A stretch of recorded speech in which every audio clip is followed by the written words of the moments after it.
Welcome back here today at Florida Panhandle Technical College, right here in downtown Chipley, here for the annual rocket camp. Right now with John Hansel. John, for the fourth big year, you're presenting the rocket camp. This year without the robotics component. Talk a little bit about what we're doing out here this week. Well, this week we've introduced the kids to the concept of Newton's laws of motion by building soda straw rockets that we flew inside.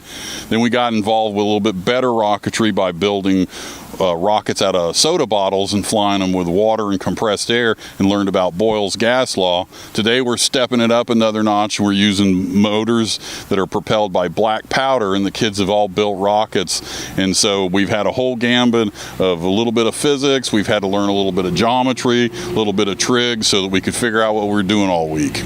Now you're dealing with 11 to 13-year-olds, typically within that range, middle school children, all involved in the STEM classes or STEM courses, science, technology, engineering, and mathematics.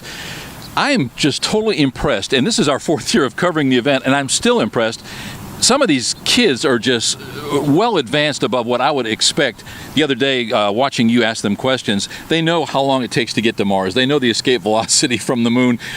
Pretty amazing stuff, and it has to be heartening for you to be able to deal with this group of kids. Yeah, and what I find when I do these programs is the kids are smart and they're well educated, but they lack practical application. So this is a hobby that's fun. We can get wet. We can do all kinds of things inside now, but we're using a little physics, a little algebra, a little math, a little trig, and we're showing how they can put all that together and use it for something and have fun while we're doing it. Well, you put your finger on it. If you make it fun, they don't know they're learning at the same time.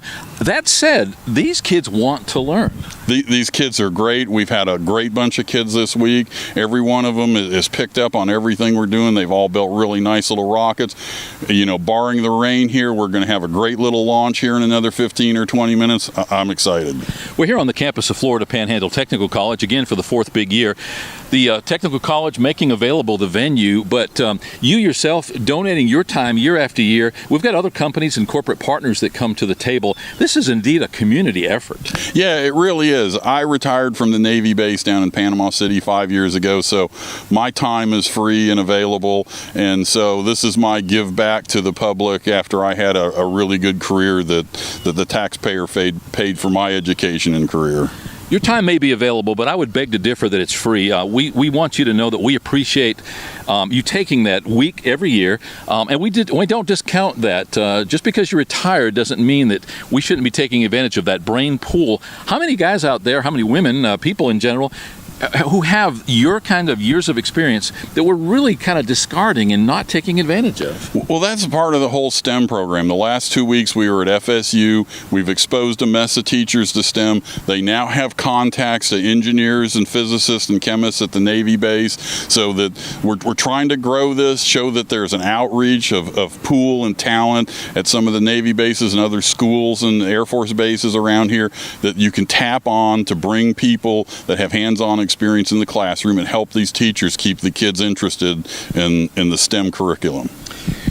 If you had to take a wild guess, how many of these young adults do you figure will actually end up in this field of endeavor and pursue careers in any of those STEM fields, particularly as we talk about now, engineering, the space program, that sort of thing? Well, there's a young man I met a number of years ago at our field where we fly. He was mowing the grass at the sod farm, and I kept track of him through all these different programs, and now he's one of our very successful engineers at the Navy base there, having graduated as an electrical engineer from FSU. It's phenomenal. Success story after success story. Again, thanks for your time. Thanks for taking the time to carve out right now to speak to us. More importantly, thanks for your dedication. As you point out, this is not the only seminar that you do in the course of the year. We probably, there's no better use of your time, I would venture to say, though, that than what you are, and you definitely see those results. Well, it keeps me out and keeps me active, and these kids, they keep me going. I mean, I'd be a whole lot older than I am now if these kids weren't keeping me young. In years past, the Thursday or Friday of the week, we had the actual robotics competition. Your wife actually joined you as one of the judges. What made us change our criteria this year, or our curriculum?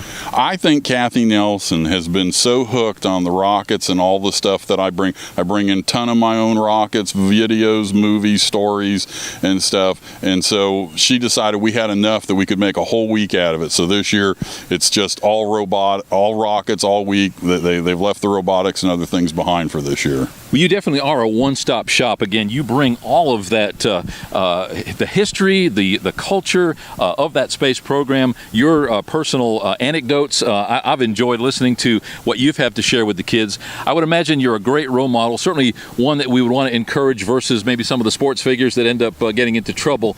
Do you find that you are held up as that role model and that you've got, if not the children, the parents coming to you and expressing just that? Well, one of the kids this morning gave me a note thanking me that he had handwritten himself. But what I find happens, I'll be at the grocery store and I'll pass someone and then I'll hear the little kid say, "Hey, that's the rocket guy." so I've been around to enough of the schools and done this for enough years that the people starting to know me. I know most of the physical science teachers in all the schools. They know how to get a hold of me. So yeah, it's growing. The word's out. Well, hopefully, as you point out, the weather's going to hold off on us. This is perfect conditions for photo and video as far as we're concerned, so we like it overcast. If it holds off raining, we're going to experience some firsthand rocketry here in just a minute. We've got like 35, 40 rockets to launch. Some of them got parachute streamers on them. Some of them are going to come down on parachutes. I hope we get them all back. There's not much wind right now, so got my fingers crossed. One thing we've found year after year is that the parents show up in droves for this particular part of the exercise, and that's a real strong show of support. Yeah, we last year we had a huge crowd. That's why I had to put out a long flight line to keep everyone back so we can be safe. But yeah, the parents are told to be here at 10:30, so I expect that we're going to see a mess of cars and parents and brothers and sisters and stuff coming in here pretty soon. Well, this puts a good spotlight on Florida Panhandle Technical College. Certainly, our entire Washington County School District benefits. I know Superintendent Joe Taylor has been out here in the past. We're looking for him today. I know you've got lots to do, so we're going to let you go. But again, thanks for taking the time to speak to us. More importantly, thanks for your dedication to our future in these young adults. Well, that's the whole thing. We've got to spend the time with these young people, keep the ones that have the skills and talents interested and on track for the engineering, math, science programs, because we're going to need them in the future. That's where it's all going. Technology is going to be our saving grace for all the problems that we have in our culture and our society in the future. So we need these bright young kids to stay on that engineering path. Thanks again for speaking to us and for being here this week. Thank you. Here right now with John Hansel, long-time involvement in the space program, most recently at the Navy base in Panama City. A mentor, a role model for these young adults here at the STEM camp this week at Florida Panhandle Technical College. This week dedicated all to rockets, and in just a minute we're going to see the fruition of that week's work. And if you'd like to be more involved in what we've got going on here or learn more about the 40 degree and certification programs we offer right here at Florida Panhandle Technical College, you can go to our website, fptc.edu. We'll be right back.